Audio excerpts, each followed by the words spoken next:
Hey, what's up, everybody out there in YouTube land? I just want to thank you for tuning in to my channel.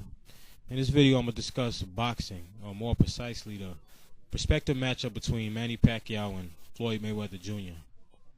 But before I get into things, let me explain exactly why this matchup is so significant. First off, Floyd Mayweather Jr. Mayweather's been a staple in boxing for a good 15 years or so now, when he first gained notice fighting in the 1996 Atlanta Olympics, and he's been a fixture in the top 10 pound-for-pound rankings for about 10 years now.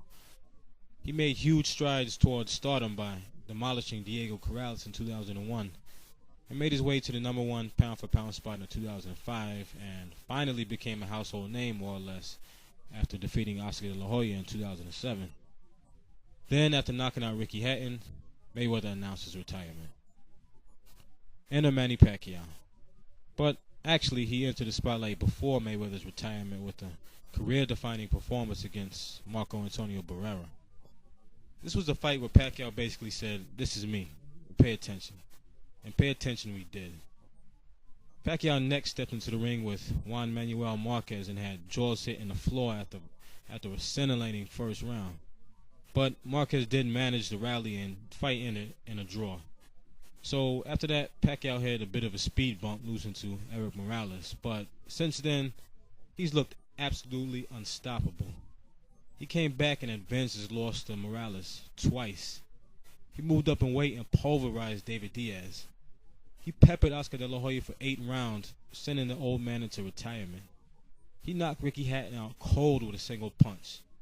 He thoroughly pounded Miguel Cotto for 12 rounds. So by now, Pacquiao had taken Mayweather's spot as pound-for-pound number one, and people were calling him an all-time great. Pacquiao fever was in full swing. But then, to nobody's surprise, back comes Mayweather, out to take what he felt was rightfully his, that number one pound-for-pound spot. He easily handled Marquez, and as I mentioned before, Pacquiao had already beat Cotto. So there it was, number one and number two. And guess what? These guys were the same size. Why shouldn't this fight happen? How often does number one and number two pound-for-pound guys get to fight? Because of weight differences, almost never. But, the fight didn't happen because of drug testing issues, the details of which everyone already knows, so I won't get into. The guys went their separate ways. Pacquiao fought and beat Joshua Clottey, and recently, Mayweather absolutely dominated Shane Mosley. He looked spectacular, invincible. He looked good enough to knock Pacquiao off the number one pound-for-pound spot, according to some people, like Sports Illustrated. So once again, we're back at square one. The dust has settled from their previous wins, and once again, everyone is clamoring for this fight. Manny Pacquiao versus Floyd Mayweather Jr.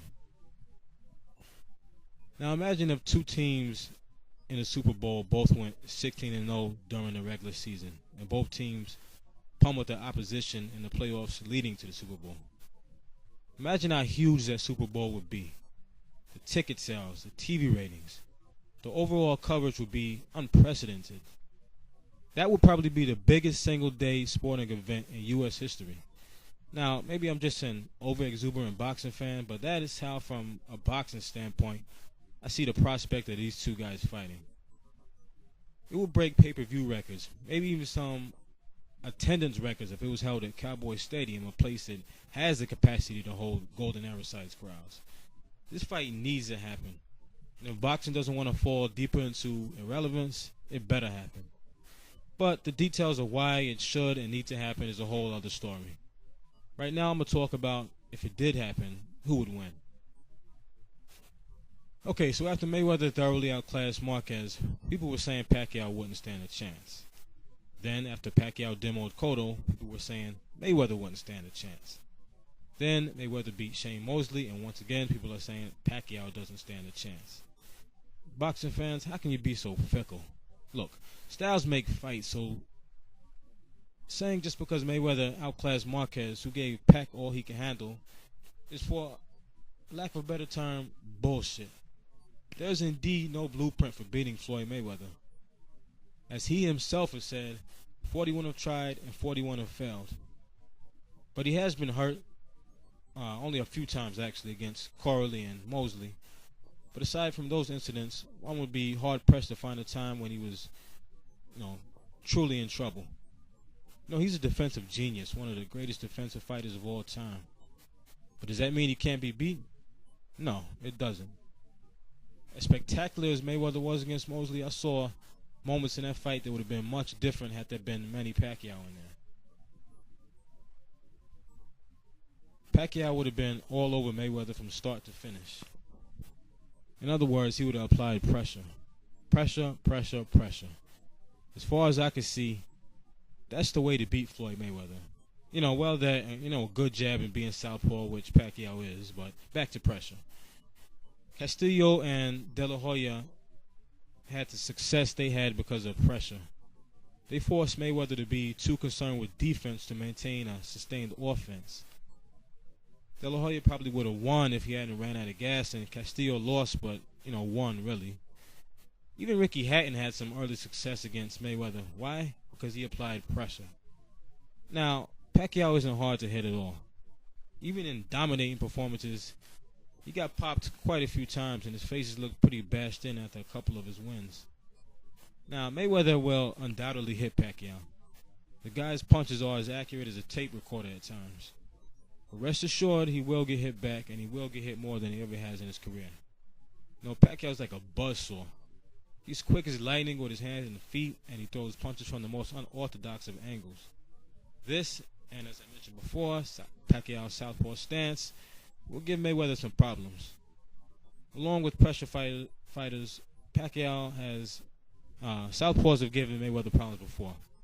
Hell, his uncle even told someone from prison to never put Floyd in with another southpaw. Make what you will of that.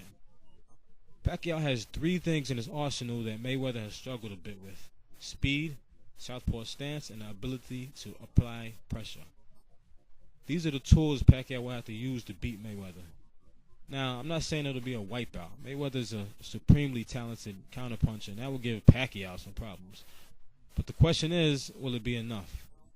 I don't think so, but it'll probably be a close fight. I say 7 rounds to 5, Manny Pacquiao.